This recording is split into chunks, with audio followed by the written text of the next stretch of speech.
Howdy, folks. Happy Thursday. It's not the final day of the NHL season because there are a couple, I know the Columbus Buffalo game is a makeup game. I'm not sure if the other game is a makeup game, but there's two games on Friday, but this is the night where a ton of games, a lot of game 82s will be played. A lot of meaningless games now that the playoff picture is clarified significantly by the results from last night. We'll talk about that in a minute, but we will start with the pre-show. Go ahead, Russ. All right, so let's talk about how the pitch clock is speeding up games. But now, as a result, this is amazing to me. The Diamondbacks, the Rangers, the Twins, and the Brewers are now selling beer through the 8th inning. Yes, I heard that. The idea was you're supposed to cut off the crowd at a certain point because a lot of them are going to have to drive home. And now it's like, well, we can't sell enough beer because it's no longer a 3.5 hour game. Right. So now we're going to extend beer sales. But again, people still have to drive home. It's hurting revenue that they're not being able to sell enough beer. And also I heard fans, and this was – the first couple games of the season, Mets fans and Yankee fans on New York radio saying, they're going to the concession stand and they're getting back and 3 innings have gone by. So it's like, you could always on the team though, you know what I mean? Like, right. And that usually gets straightened out as, they just have to hire more staff to be able to get people to go through. I know that the lines at Yankee Stadium sometimes are ridiculous, but I was at opening day and I went once because I knew the game would go fast and I went once and I got what I needed and that was it. Right. There is a strategy when it comes to, either drinking or eating food at a Major League Baseball game. Like for example, what we did at Wrigley last year. We went and got food before the game started. Right. Then, I wanted to get a hot dog because I had gotten something else at the beginning. Yeah. And I went around the 3rd or 4th inning. During play, it was easier to go during play. So you can be strategic. If you just I'm going to go at the end of the inning when everybody else is going or going to the bathroom, then you're going to get stuck. Yeah, there is a way to do it for sure. Look, you want your beer, consume it before you go in, consume it, get 5 of them at once, whatever you need. But if, you need to drink it through the 8th inning, come on, man. Yeah. But I'm sure Mothers Against Drunk Driving will not be happy about this, but this has nothing to do with drunk driving. This has to do with revenue, pure and simple. And that's the world in the Rob Manfred MLB. So, okay, let's start the show. Hello, Hockey World. Today is Thursday, April 13th, 2023. I'm Russ Cohen from Sportsology. And I'm Michael Lagello, and this is the HockeyBuzzcast here on HockeyBuzz.com. Okay, so now we know the 16 teams in the playoffs because the Montreal Canadiens are worthless. And last night they lost to the New York Islanders 4-2 at UBS Arena, and that locked up the last wild card spot in the East. Now we don't know whether the Islanders or the Florida Panthers will face the Bruins. That will be determined based on the last game for the Islanders. I don't think that was the last game for the Islanders, but the last game for Florida, who played Carolina.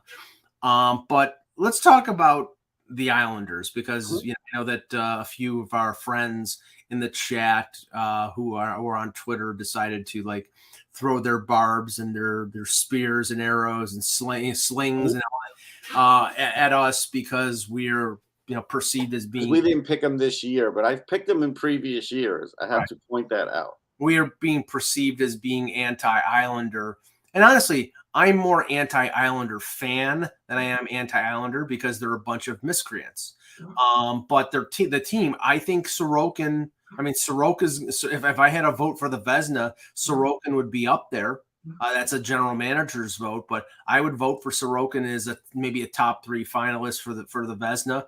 But they barely squeaked into the playoffs, Russ, because, gee, what a shock! They can't score goals. Yeah, I mean, there's a statistic, and you could just look at it and see that they haven't been scoring goals. Now, again, everybody can talk about, and again, a lot of fan bases like to bring up all the players that are missing, miss service time, miss this, miss that. You think you're the only team in the league that's been missing players? You know, we've talked about Colorado. Look how many players they've missed all year. Right. Like it's part of the NHL, folks. But yeah, they still do struggle for scoring goals. They did it against Montreal, and Montreal's a mediocre team at best. They're really not even a No. mediocre team, but they won what they had to do. They won, and now we'll see who they match up against the playoffs, and I'll determine at that time whether I'm going to pick them or not. And right now, there's things not to like about the Islanders. How's the power play going? I think it's 0 for the last 17, something like that. That's not good. There's a lot of reasons to like them, and there's just as many reasons to not like them. That's why it took them this long to get into the playoffs. You want to puff out your chest and say, I told you they were going to make it. That's fine, but you thought they were going to make it, and this is for a lot of Islander fans, way before the couple games before the end of the season. You didn't expect it to come down to this. So just slow your roll. We'll see who they're going to play, and we'll decide who we're going to pick at that point. And if you don't like who we pick, too bad. Yeah, well, I'm fairly confident because Terry 3G's requested. I just have to bring it back. Hello, there you go. This is what will happen in a couple weeks. There you go.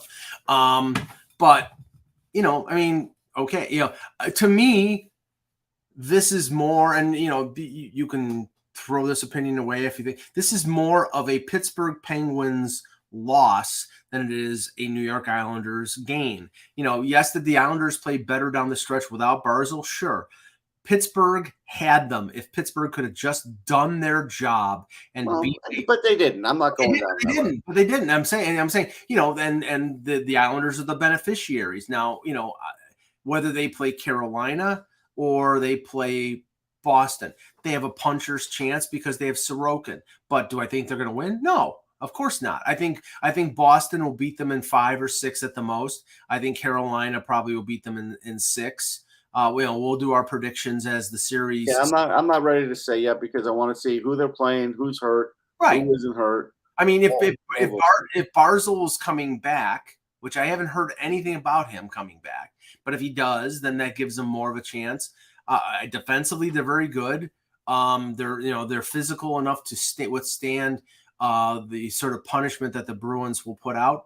But yeah, I think that the Islanders will definitely be an underdog. But when you have a goaltender like Sorokin and you can play tight games in the playoffs, you have a chance. Do I think they're going to win? No. I just want to correct this. So yeah, actually, it's 1 for 17 because Lee scored the last goal was a power play goal. So, but they had revamped their power play a couple of times this month because they were having trouble. But here's a stat: the Habs, when trailing after 2, 6-33-0. Wow. Now the Islanders leading after 2, 23-3-3, and that's because of Sorokin. Like, we get that. Yeah. There's still issues here, folks. And if there weren't issues, the Islanders would have been in a week ago. So you have to come to grips with that. Eck may be joining us in a few minutes, and I'm sure he'll want to get a word in edgewise about the Islanders, and he'll crow a little bit because I think he predicted the Islanders to make the playoffs. But again, but switching to that other side of the team that I mentioned, and it's starting to sound, Russ, like there's going to be some major changes in Pittsburgh, and I think that we sort of maybe saw this coming. This is not the Mario Lemieux owner group. No. The Ron Burkle owner group. They sold to Fenway Sports last year. And although I think Lemieux has a minor stake here, Fenway is going to do what Fenway is going to do. And Frank Cervelli is reporting that Fenway is looking for a complete change in Penguins leadership. Now, whether that means everything, a clean sweep, I don't know. But they didn't hire Brian Burke. They didn't hire Ron Hextall. And they didn't hire Mike Sullivan.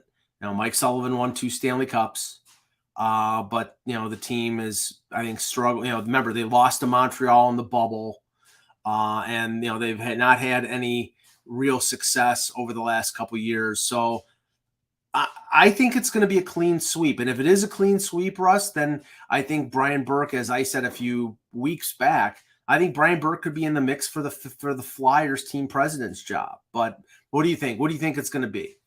For Pittsburgh or for Pittsburgh? For Pittsburgh. Clearly Mike Sullivan's staying because he has the ear of ownership. I don't know if Hextall will be out. Like you said, it could be Burke that's out because he's been very quiet and really we haven't heard or seen him in weeks and weeks and weeks. So, but they will do some sort of shakeup. Either way, I wouldn't be surprised. Even if they cleared out both Hextall and Burke, I wouldn't be surprised. But I would guess Sullivan's staying. As far as the Flyers go, I don't expect Burke to be in that front office. If Elliott's saying there's going to be a semi-fast decision there, I don't think Burke would make a quick decision. Mm-hmm. And yes, you can get permission from teams for guys that are just consultants and stuff if you want to get them in your front office, so you don't really have to wait until a team's season ends. So if they're doing their due diligence now, they're doing a good job of hiding it because nobody's really reported on anything. I think Shiro probably is in the mix. I don't know if he'll get it.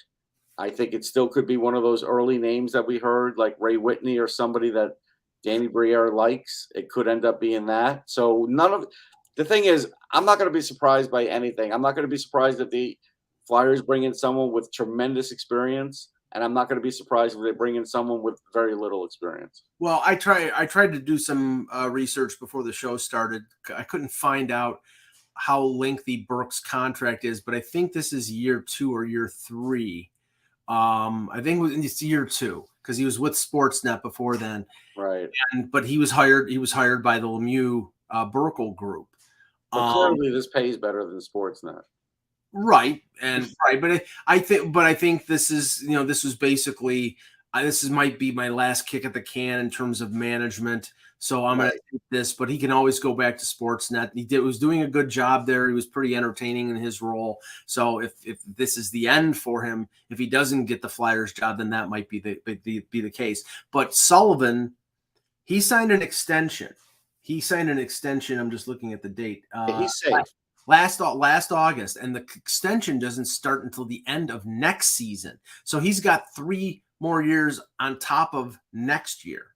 So that would lead me to believe that, he's safe unless Fenway doesn't mind just paying up. The thing is, it's like there's not going to be a dramatic change in the roster on this team. They're sort of landlocked with they're not stuck, but they have Malkin, they have Letang, they have Crosby. I think they all have no move, no trade situations. So they're not going to move those guys. They don't have a ton of cap space, but they're, guys like Zucker and Jari are falling off.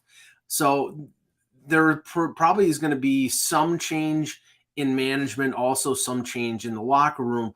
But, this can't be anything other than an exceptional disappointment for a team that, maybe thought that they still had its championship aspirations, but I think most people didn't think that they would have. Yeah, not championship. I thought they could make the playoffs and maybe go around if they got lucky. I thought they'd make the playoffs, though. I did. And I was, shocked when they blew it the other night. And that's fine. That happens. But a lot of this is ownership's fault. Like, again, Hextall is not the kind of GM that wants to keep the old guard in and keep it going. That goes against what he normally does. But clearly, when the new ownership group took over, and I think they took over after Hextall was hired, right? A year after? Yes. You have to change. You have to do what the owner tells you to do. So now it's always going to look bad and say, oh, look at these things Hextall did. And ownership's kind of like hiding behind that. But ownership wanted to try and make more money by making the playoffs. That's what ownership wanted. So, and that's why they wanted the older players signed, and that's why they were re-signed. The older players, not all. Like, you want to get on the Jeff Carter thing, you want to get on the Granlund thing, fine. I understand what you're saying. Right. I think the one failing of management, and maybe this was a directive based on what ownership wanted, but the fact that they traded for Granlund and didn't trade for a goaltender, and maybe they didn't think there was a goalie out there that could really improve their chances. I think that's probably what they thought. To me, is the fatal flaw in this team right now. It was, yeah. So, I mean, and Granlund has got years left in his contract, And now they're going to have to go out and search for a deal for a goaltender because I just can't see, there's going to be a new number one there. I cannot see them signing Jari, and, Casey DeSmith is an okay backup. The other big story that came out this morning, and it's not a big surprise because we saw sort of the writing on the wall. The Blackhawks tweeted out that tonight will be the last game of Jonathan Toews as a Blackhawk. Now, the wording is curious. It's the last game of him as a Blackhawk. That doesn't mean he's retiring. Well, because they don't want to say he's retiring. They want to let him do it. Right. And I get that. Now, he may not retire. I mean, right. So they're sort of paying him the respect and leaving it up to him. Yeah.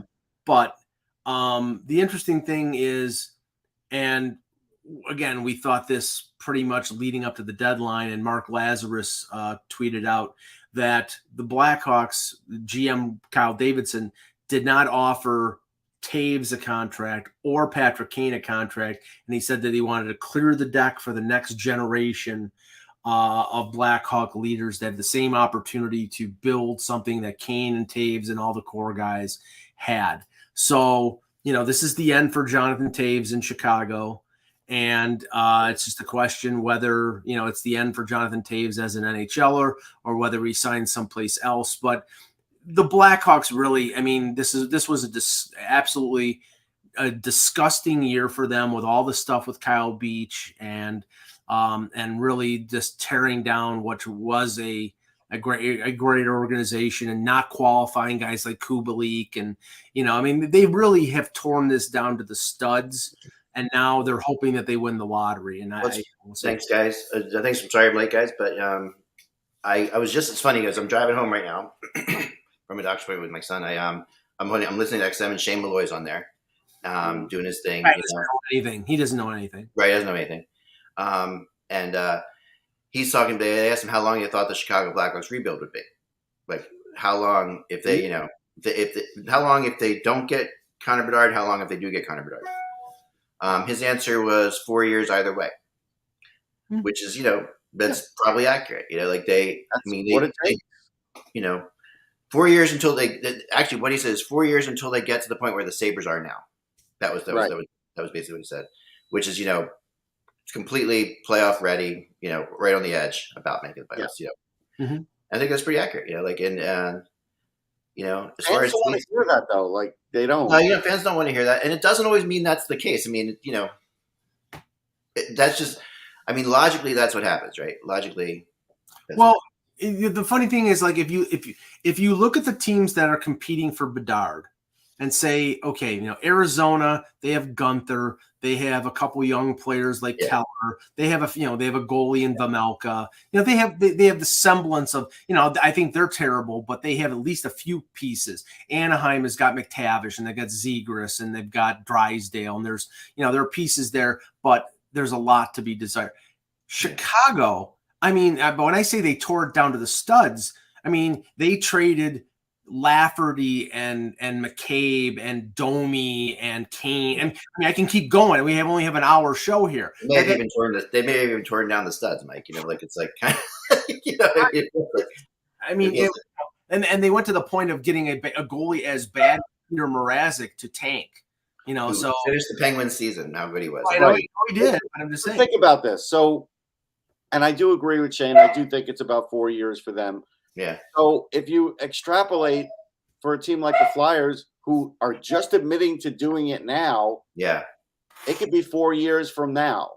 And I know that they don't think that, even though they're saying they're rebuilding. And I know that they don't think it's going to take 4 years. The coach doesn't. Oh, they're not going to accept 4 years. No way.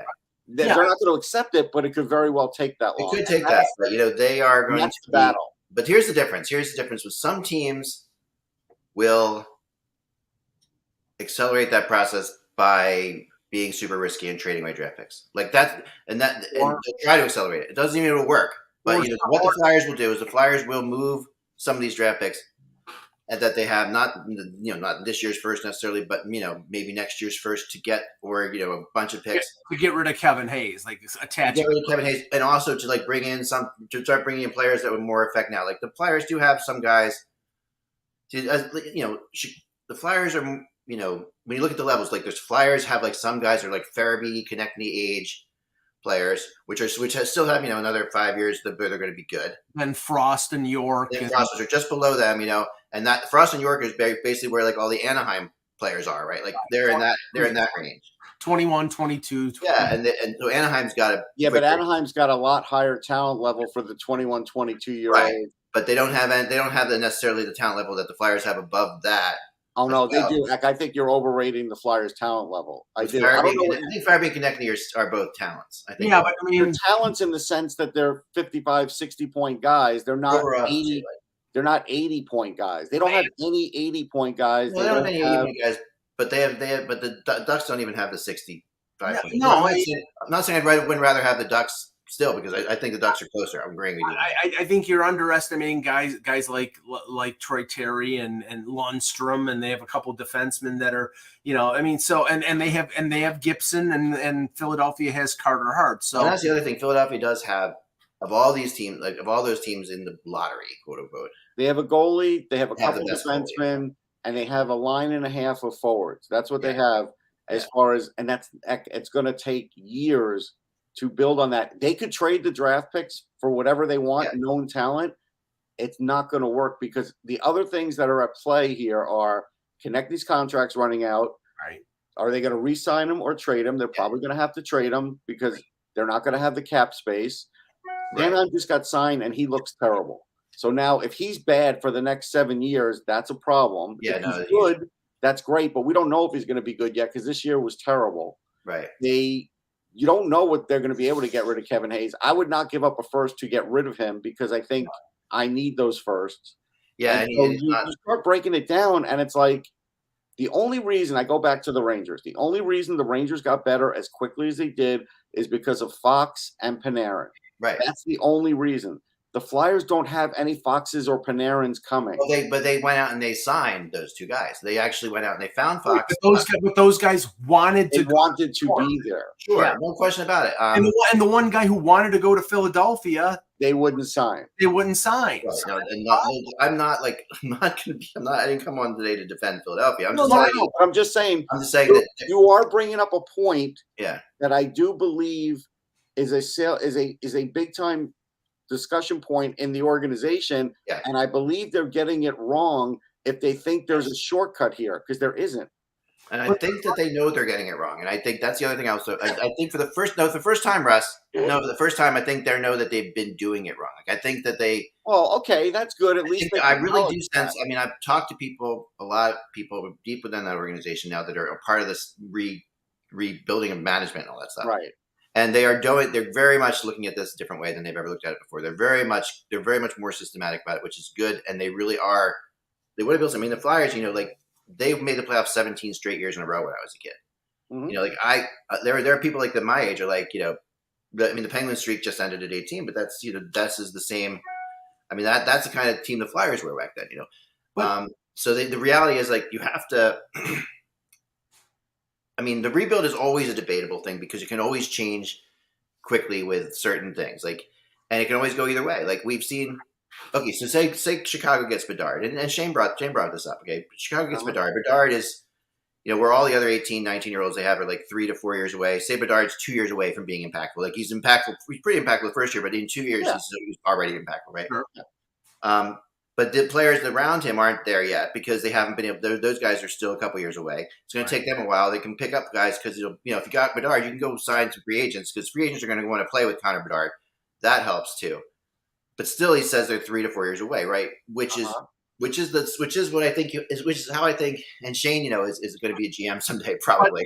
But that's how you have to look at it. It is. Look at the Flyers scoring. They're 26th in the league in scoring. Let's just go back to the comparison that apparently Shane made. If you're talking about Buffalo and you're talking about Chicago, Buffalo has got 2 number 1 overall picks on defense, 2 linchpin number 1 defensemen in Power and Dahlin. Okay, now they have a legitimate number 1 center who they sort of lucked into in Tage Thompson as part of the O'Reilly deal. They've got a young center who I think fits as a number 2 in Dylan Cousins. They have Peterka and Quinn. who have established themselves as good young players, and other young players like Peyton Krebs. Plus, they have Kulich and Rosen and Savoy. You can keep going. And the kid, I can't think of his name, but it's been struggling forever, is now like suddenly a really good player for them. Who's playing on the top line? Skinner.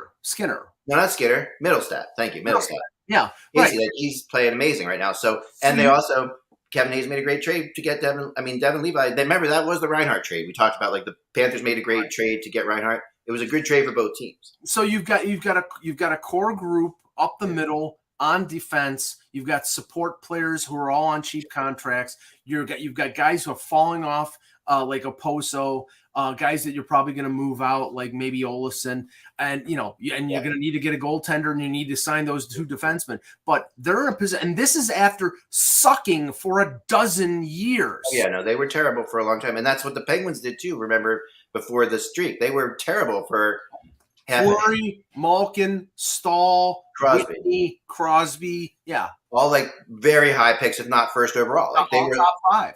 They were all top 5. And we used to joke around the joke that Snyder used to say, and he used to say, you can get good like the Penguins if you're willing to put an AHL team on the ice for 10 years. That's what he said. And that's an exaggeration, but the reality is, that's. Well, ironically, you remember the guy who pushed back on the phrase "the Pittsburgh model," and that was Brian Burke when he was in Toronto. He said, "Pittsburgh model my ass. They won a goddamn lottery." That's a direct quote. Which he came in second in at the time. So there's a little already he's in Anaheim at the time of the lottery. Right. But I mean, if you're looking at things logically, I can't count on Sean Couturier next year. No. I can't count on Cam Atkinson. I can count on Konechny for another year, but I can't count on re-signing him. Is Tippett going to get 25 minutes a game to get 26 goals? I mean, there's a lot of things that are misleading about this season. And I just look at it and I say, even on defense, you keep Provorov, you still have him under contract only 2 more years. Yeah, right. It's going to take 2 years for the Flyers to get out of cap trouble. Right. I mean, it is. It's going to take 2 years for them to get out of cap trouble. No question about it. They're going to be stuck there. The thing they have going for them more than anything else is unquestionably is their goaltending. Like the fact that they have. Sure. I mean, but that's they have a star. Carter Hart's going to be the next Team Canada goalie in the Olympics. I think that's pretty much going to happen. I mean, you can't say that because they haven't even finished the investigation on Team Canada, and he's not allowed to take part in anything. Skill wise, he's the best goalie from Canada right now. I know, but you don't know that part. Yeah. And then the other part you don't know is he's got 1 year under contract and 1 RFA year.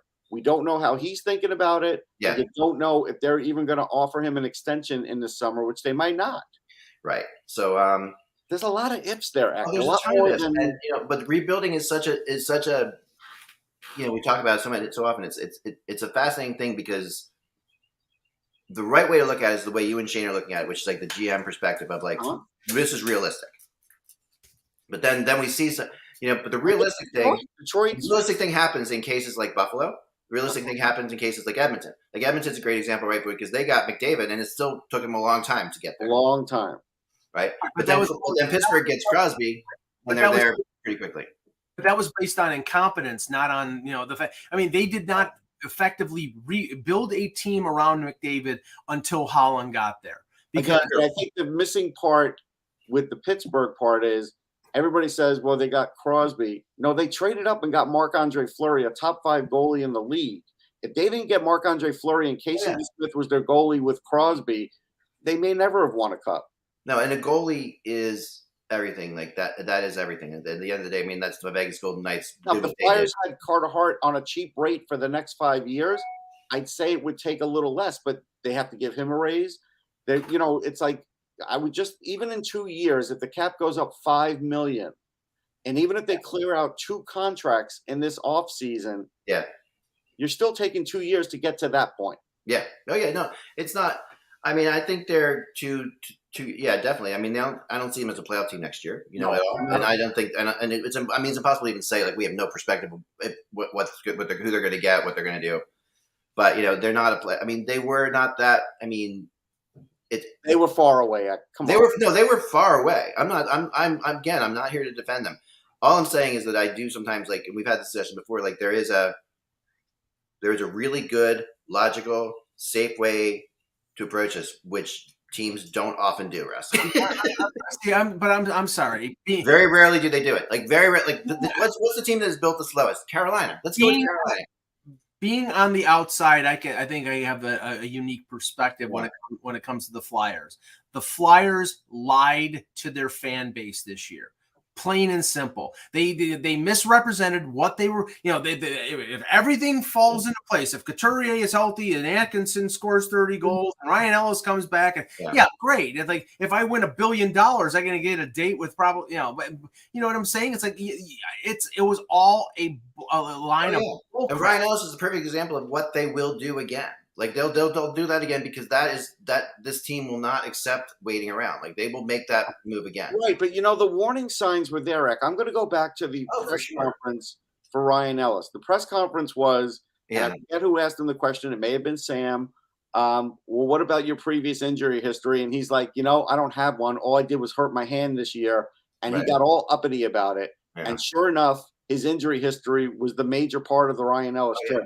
No, that was, and having followed the Predators, but there's that kind of hubris that gets you in trouble because they thought they were getting a deal. Yeah, no, they did, and there is no, you don't get anything for free. It's like that doesn't work that way. And the reality is that they didn't give up that much to get him. No, but that was a reason. But there's a reason. But they took on a big contract, so it's like there's the issue, right? So that's I mean, as far as some of these other teams, like when you see how long it's going to be to rebuild. Well, I love some interesting things with Bank. We can get into that. We can get into this after the season. What's going on tonight? We can take a team or two and go through them while we're in the playoffs. But the one last thing on Chicago, and conspicuous by his, him being the lone guy not being moved, is Seth Jones. And the reason is because he's just he's in year one of an 8-year deal, making $9.5 million. If this team is going, now, okay, he's young enough that he could be still good when they're, but honestly, if I'm him, do I want to go through 4 years of waiting around to be good again? He really doesn't have any choice in that. Yeah, sure he does. Sure. If he says, I want, no, but he's not, his contract is not tradable, basically. Because I think it's tradable. I don't think it is. Like not right now. I think he's worth it. I think I'm a big fan of Seth Jones. Like I was really upset when Nashville let him go, but I think that I don't think that he's nowhere near producing like the contract. Now he might like Erik Karlsson was nowhere near producing near his contract, but now he is. So but Erik Karlsson had some great coaching in the offseason. We don't know what Seth Jones is doing in the offseason to get better, to get through this slog. But he also wanted to be there. Remember, that's where he wanted to be. And that's where Seth Jones wanted to be too. So I'm saying Seth Jones. No, but Seth Jones wanted to be there and being a big name. That city needs something to sell tickets. They do need something, and I think that Seth Jones is what they're doing. At the point that Seth Jones says, "I want to be in Chicago," they had Kane and Taves, they had DeBrincat, they had Dylan Strome, they had Kubalik. There was. No. But here's something there. No. But before a guy signs his contract, he gets together with his group and his agent, and they look at the landscape. They look at the cap. They look at who they have. They look at who's going to go, who's going to stay. You knew Taves and Kane were going. Russ, you're so right. Like they knew Kane and Taves, they were going to get 2 years out of him or whatever they were going to get. Maybe Taves, but I think they thought Kane. And I think there was a kind of a writing like the Kane really wanted to win again, and if they weren't going to be, they thought DeBrincat would stay around. Yeah, I mean, but the way this is played out, they have like Russ said, they have a good goalie coming. Like he's going to be there eventually, which is usually important for them. I mean, there's nothing more important than all these teams at the bottom. The goaltending thing is the big issue. That's just the issue at the end of the day. And look at what's happening with even the Penguins' goaltending situation now, which is like completely up in the air. Seth Jones is 28 years old. Starting next season, he's 29. You're telling me that this is the prime of his career, and but he's waiting 4 years to be 32 years old. But he's not like exactly not a physical stat. Like he's like incredibly. No, I know. I would not. At 32, I'd still want Seth Jones. Yeah, I think he's good at 35. Like I think 35, you're going to still get a lot out of Seth Jones. And that contract will be cheap at that point. That's true. Because for where you're getting wants to be there. And he wants to be there, right? So that's like a big, and he still wants to be there. Like I know people who know him. He still wants to be there. He wants to be a part of that team. Guys, Frank Nazar, they've got other guys, but they're 2-3 years away. And so the Blackhawks know they're 2 and 3 years away. And unfortunately, they also know as long as Jonathan Toews is there, people are going to talk about the scandal. And once Toews is gone and Kane is gone, then essentially everybody is gone from that scandal, and they kind of feel like they can move on. That's a part of this strategy too. Let's be real. Yes, it is. It is. They really, because they took a beating for that, and and they're still taking a beating for it. And I think the reality is that Taves wants to go home to Winnipeg. I think that's really what comes down. I've talked to people, and if he plays again, and he might not, he might decide that I'm not going to play anymore. Yeah, I think he's going to be up in the air about it because you kind of saw how much he went through just to get through this season. Right. And anytime I've witnessed players doing that, a lot of times they get in the off season and then they're like, you know what? Yeah. Oh yeah. Especially a guy like him who's he's done everything he has to do. Like he's done. Right. If he looks at his career, he can retire as a Hall of Famer. He's gonna be, he's there. But I think that but I did hear from people very close to the situation that he did want to be in Winnipeg this year. Like the plan was to go he was going to get traded to Winnipeg, like Kane was going to get traded to the Rangers. But at the end of the day, he wasn't healthy enough for Winnipeg to make that deal. What they would have to give it up to get him wasn't worth it when they could get him for free in the summer. Winnipeg basically, it was not. He was too much of a risk, which makes total sense. But yeah, I think I really look forward to. I really would like to see Taves get another shot in Winnipeg. I would like to see him go home. Yeah, and I figured he wanted to go there, but it was a lot of trouble for him to play 56 games this year. Yeah, I mean, but it would be beneficial to him to be near family, all that. There's stuff like I think Winnipeg would be a great support place for him to be. But they have to know they're getting a guy that's probably playing 50 games. Yeah, probably. And he does bring. They have to figure out if that's what they want, and that's what he wants. Yeah, and the Jets are. I mean, 2 weeks ago, people were talking like the Jets have to tear everything down. I mean, it's like crazy. It's a weird team, Mac. It's hard to figure them out. I'll admit it. Oh yeah, I mean they've got all kinds of talent up front, but when that talent goes cold, they don't have a whole lot of supporting people, and they really need the talented players to be the best players. In their best guys have to be their best guys. It's cliche, but it's really true.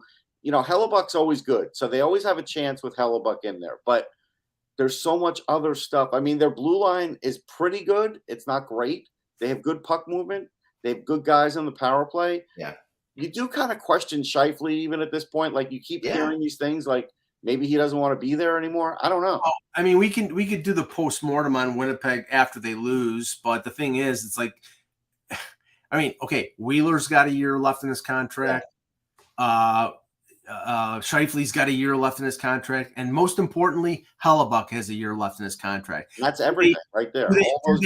Right? Do they think that? I mean, they probably aren't going to want to re-sign Wheeler because I think he's 35 years old. But do they think that Scheifele wants to re-sign in Winnipeg, or that Hellebuck does? If they don't, then Cheveldayoff is going to have to shop them because you cannot lose them for and Dubois, as Tony Soprano said, Dubois as well. Yeah, I'm going to be in Scheifele's shoes for a minute. Like this year, he's got 42 goals. If they don't get out of the first round, he's probably going to look at things and say, I can't do any more here. He's probably going to do that.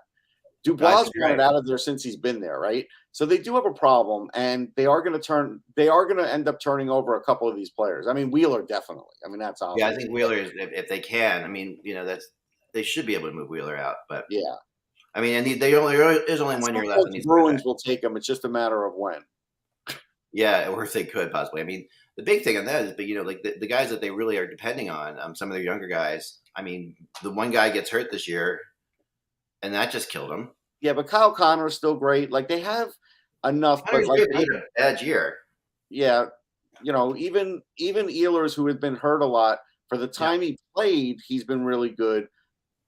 Morrissey's been great. Morrissey has been. Morrissey's probably going to get votes for the Norris. Oh no, he's getting. Yeah, he's he's been their best player, like hands down. Like I mean, Connor. I shouldn't say it a bit. I mean, 80. No, he's beating them in scoring. He's got 31 goals. I mean, he came on really late, but yeah, he at one point in this, he's more. You would think he's a 40 goal scorer, like. Yeah. And I'm not. And listen, I heard him when Perfetti went down because Perfetti was doing well. Perfetti was the one I was talking about before. Yeah, that really hurt him. affected him more than it should have. That was the weird thing about that. Like when that happened, it's like he's a good young player, but they shouldn't be dependent on him as much as they apparently were, because when he went down, they fell apart for a while. Yeah. They're back. I didn't think that room real quick.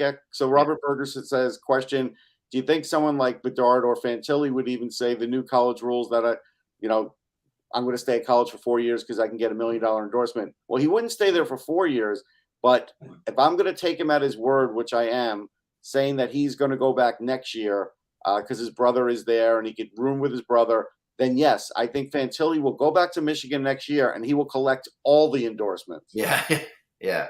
Why? I mean, I think he will too. And does that change his draft spot at all, Russ? No, nothing. No. I mean, he's still number 2. Didn't change Owen Power.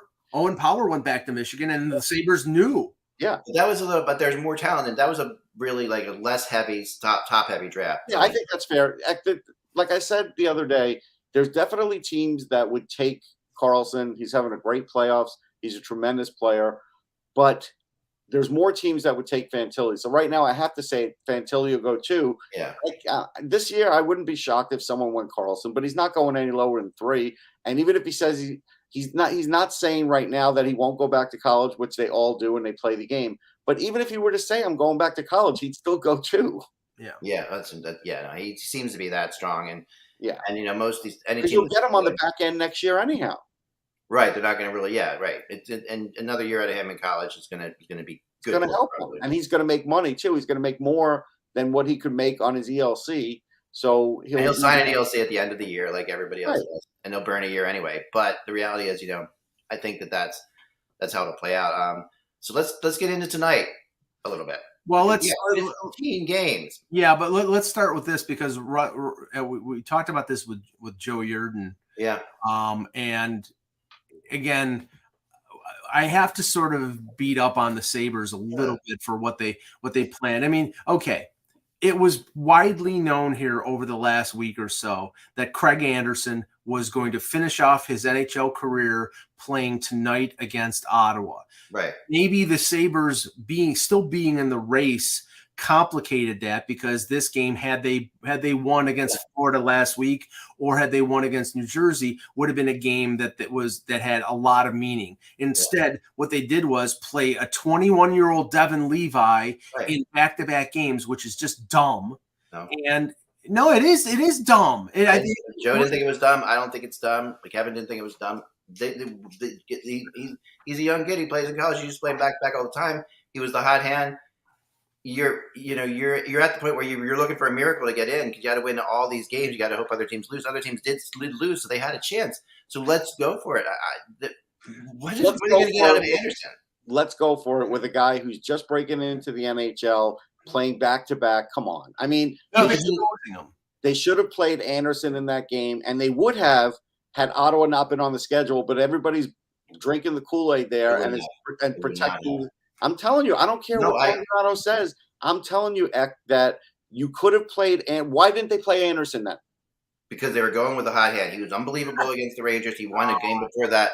He was unbelievable. And they're like, if they're going to make it, the team, the whole team wanted him to be the guy. There was a big. I forget the team. That doesn't matter. Right. They love Craig. They love Craig Anderson too. Stick. I know, but they knew they felt their best. Stick sentimentality where the sun don't shine. It's who gives you the best chance to win. And I don't know whether you're, the analytics say, even if he's the best of the 4 goaltenders, playing a goalie in the second of back-to-back games, the odds of you winning with that goal, that same tremendously. Go down precipitously. So but the odds of them making the playoffs were ridiculously minute anyway. Here's the 3 games, right? He got 3 wins. He gave up 6 goals in one game, 3 in the other, 2 in the other. I get the one that he gave up 2. He played great at MSG. Yeah. But the energy that he expended in that game, and if you looked at it logically and saying, playing back-to-back, what are our odds of winning? They weren't great. They're better with Craig Anderson? A fresh Craig Anderson, I think they'd be better. Yeah. I don't think that. I mean, the reality is that if they had a real legitimate other guy who was like, okay, I mean, I'm not saying anything. I love Craig Anderson, one of the greatest guys out there, but and he's going to be, he's one of my favorite goalies of all time. But the odds weren't bad. They were going with the hot hand in a long shot situation, and what the team wanted to do. Like that, it's a team building thing too. Remember, you're trying to put this whole. You can't play an entire season and then just throw it away on the fact that you can't play goalies in back-to-back games. And we've seen goalies play back-to-back games before. We're not talking about NHL goalies. We're talking about a guy that has just come into a new league. Yeah. He's already playing more games than he's ever played in his entire career, and now you want him to play back-to-back too. Yeah, but he played big in big-time college hockey, and he also is not one of these guys who's like, he's also incredibly mentally tough. Like, he's a really – Sure, I get all those things. And again, when you start him next year, he's never played a minute in the AHL. You go. Yeah, no, I'm not saying you start him next year, but I'm saying in this situation where you're at right now, with a long shot as it is, I thought it was the right thing to do, and I think I didn't. And Well, Joe yesterday agreed with that too. I just don't think it's stupid. To sit there and call it stupid, Mike, is really no, I don't. That's my opinion. I think it was stupid. but it's not. I mean, I am looking at the long term. They're not because No, but that's dumb, Eck. Because it's not dumb when you have a shot at something. You can't. You want your fans to take a shot, not just the ramifications of playing Levi now and exposing him, especially like that one game against Detroit where he gives up 6 goals. He's playing on adrenaline. He's playing. Right. But that doesn't mean this is proper development. It's not. And you're risk. Not normal, and I'm not saying it's proper. Yeah, I'll even go one further, X. So in that game, the last game that he gave up 4 goals, you can't even pull him out of the game because you can't bring Anderson into a game and then expect him to start another game because Anderson can't do that anymore. Right. You already know that too. So they knew. So you're a goalie who can't even do that, and you're willing to. That was the biggest game of their season against New Jersey. Right. You either have to play him or don't play him. They play. You can't. If you go with Anderson, a guy you're afraid to play in back-to-back games you're afraid to play or bring into a game because he can't play at one period of a game and then another game 2 days later. But that's the reality they've done all year. They've set themselves up for that. That's their reality. But those are the 2 things you knew. You knew if Levi was in there, you can't take him out. And you knew if Anderson came into a game, he wasn't going to play the next game against Ottawa. You know that. Everybody knew that part. And this is the point that Russ and I are making. Ottinger spent, I think, 1.5 years in the AHL. Sure. Ryan Miller spent 2 years in the American Hockey League. But the team situation is totally different. The Sabres haven't been in the playoffs for how many years, and they got a chance if they win this game to go to the playoffs. And if you don't want to expand it to 15 years, you develop this goaltender the right way. No, you don't know you never know where situation you're going to be in. When you have a chance, you have to go for it. Right, Eck, how much of a chance did you really think they had? If they won that game, a really good chance because they would have been 1 point behind. They could have caught Florida, or they still could have caught Florida, the Islanders, and they could have done it. They still needed help from the outside, and they had to keep winning. Not at that point, they didn't. There is one goalie right now in the last 20 years that has had remarkable success stepping in right from now. And I'm not talking about the Russian goaltenders. They played in a professional league for 4, 5, 6 That's years. A different situation. One goaltender who stepped in right from junior, went to the AHL for less than half a season, and then came to the NHL. And even it took him 2 or 3 years to really establish himself. But he won a Calder Cup in the AHL coming out of World Junior. And that guy, his name is Carey Price, and he's going to the Hall of Fame. There's not one single friggin' other goaltender that stepped right in from college or the. I don't disagree with anything you guys are saying, but you guys are not putting this into context. You're not the context of a team with a chance to make the playoffs, a team whose fan base is dying for them to make the playoffs, a team whose fan base has put up with a lot. You owe it to give them one chance. Okay, so Eck, if that's the case, then they should have made a trade for a goalie. Forget about who was there, who wasn't there. Yeah. We all know they should have made a trade for a goalie, but at this point they didn't make a trade. Hold on. They have all the draft picks in the world. They could have gotten a goalie, and they could have gotten one that's better than Craig Anderson. I believe it, and there's guys on teams that definitely were out there if you made the right trade for them. I mean, they tried, but at the same time, they what did they try for? They tried probably for like a 3rd round pick. Yeah, you're right, and I think you're probably right about that. But at the same time, overpaid. They could have gotten somebody. So they didn't make that trade. Right Now, so they don't have that goal.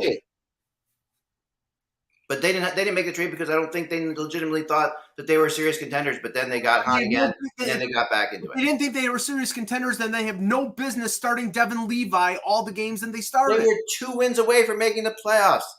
But I thought they were legitimate contenders. No. I'm not talking about legitimate contenders. I'm saying they didn't think they were. They didn't think they were going to be 2 wins away from making the playoffs at the trade deadline. If they had thought that, they would have gone harder after a goalie. But they didn't think that. But there they are in that spot, in that situation. The cards have fallen. Pittsburgh's lost. Pittsburgh loses a weird game. All this stuff's happening, right? Like the Islanders lose to the Capitals. The Panthers lose. They're suddenly in a spot where they controlled their destiny for a minute. They actually did. If they won those last 3 games, they're in. They're in. And you're expecting a 21-year-old goalie who's won a few games for you to now win back-to-back and keep winning. Because obviously they would have kept him in, and you're expecting him to win all those games. How unrealistic is that, Ek? Come on. It's as unrealistic as the run that they had to get them into it in the first place. Russ has got to go in a minute here, but let's just touch on the games tonight that are meaningful. Hurricanes Panthers is extremely meaningful in terms of top spot in the Metro and whether the Panthers are the first or second wild card. Boston, Montreal, nothing. Buzztron says Hurricanes win, by the way. Detroit, Tampa, nothing. The Devils, Capitals, that could mean something for top spot in the Metro. Buzztron says Capitals win on that one, by the way. What's that? Buzztron says Capitals win that game. Sens Sabres means nothing except for Craig Anderson's family. Yeah. The Penguins in Columbus, nothing. Toronto and the Rangers, Russ, that'll be the biggest no-hitter. It really will. Because the Connor Timmins is playing the wing. That's how meaningless it is. This game is completely meaningless. I will say this. I think Florida will win because Florida's playing at home. I do. And I think that Florida has at least shown me in the last couple of weeks that they've been able to step up. I think Carolina, while they still have a great defense, is a little shakier than they have been. And I think Florida, because they can control their own destiny, are going to win this game. I think the Kings are going to put Rogie Vachon in goal so they can lose to the Ducks and that the Kraken can play Edmonton in the first. I think the Carolina game is more important for Carolina than is Florida. It's equal. It's equal. But Carolina has had so many failed playoff spots. They really need to win around, and if they have to deal with if they have to deal from the start, if they're going to have to deal with the Rangers, that's a whole different ball of wax. So I think that this is their way of winning a playoff round is probably beating Florida tonight. Yeah, and but Florida also is looking at it saying we don't want to. They have a chance of playing Boston, right? No question about it. But I just think that I agree. But I think the pressure is Carolina was in first place for such a long time. This really is a bad deal if they fall out of first place. And I think it's a bad deal already. Like it's just they're already looking not great. So and Vegas needs a point tonight against Seattle to lock first place in the Pacific. If Edmonton wins and Vegas loses in regulation, then Edmonton wins first place on tiebreaker. And that's what we want. Because we want Vegas, LA. I think Dave Haxtell will ensure that Vegas gets a point in this game because the way they play, they probably will go to overtime. You're probably right. Yep. I mean, has there been I don't know. I'm so underwhelmed by Seattle sometimes. It's just like no, I am too, but we have to give them credit. They've got way more points than we thought they could do this year. Beniers has had a big impact. Their goaltending's been way better than we thought it could ever be. At times. They may stink in the playoffs, but we have to give them credit for how this season has lasted at least. Yeah, no, I listen, they're there. They made the playoffs. I mean, they made the playoffs. That's like a big deal, right? But man is having the year of his career, man. Oh, I know. And it's crazy. And, how many wins they got on Martin Jones is just absolutely insane. But, that's where they are. Actually, people fell out of love. And I had him highly ranked, and people just didn't like him because he didn't have any speed, and they kind of questioned his two-way game. And he's got 40 goals. I know. No, I know. He's been incredible. I mean, all right, I got to run. Oh, go ahead. It's going to be a fun night to watch these games because for sure we're going to see a lot. I mean, it's always it feels like the playoffs are kind of starting in some situations. It's definitely for the Panthers and Hurricanes is definitely one of those situations where both teams are going to want to win a lot. Like it's really going to matter. I guess the best scenario on this would be for both teams if they could work it out ahead of time would be what I talked about before, like Carolina winning in overtime because I think that puts Florida in to the 7th spot. and keeps Carolina at the top. So if that happens, then you're okay. Mike, can't hear you. You're muted. Sorry. I think we want to see Devils Rangers. We definitely want to see Devils Rangers. I think we'd like to see. I don't know how much I want to see Vegas LA because I don't know how. I'm not sure if Vegas is going to play quick or not because all the drama is quick. I'd rather see Edmonton LA because I think LA has the best chance of beating Edmonton in the first round. I think guys like Deneau and guys like Kopitar have a chance to. Well, they match up well against them. You're right, but and they matched up well against them last year. They showed that, and they went to 7 games. And I think 7 games, but mostly because of quick. I think LA's much better. LA's got Doughty this year. Their goaltending is better this year. Edmonton's much better too, so it's hard to really say. Like their Edmonton's a lot better than they were last year too. So reality is they are, but I still think their goaltending, especially if they give Jack Campbell 1 minute in the playoffs. Their goaltending is flawed. If they go with Skinner, I think they have a good chance of doing well. All right. I mean, Jack Campbell was pretty good in the playoffs last year, Mike. Not really. We're not going to debate this. Yep. Remember, without the buzz, it's just hockey. We will all be back tomorrow to talk about who's playing who. I guess we'll know everything, but we still might not know Colorado, and that could still go down to tomorrow. Right. Yeah, there's a Dallas wins tonight. So that could still be whoever wins that division. Still's up in the air. So we might actually have some meaningful game tomorrow night, but we'll see. Needless to say, it's spring and hockey is getting exciting. We'll talk to you soon. Remember that the buzz is just hockey. Talk to you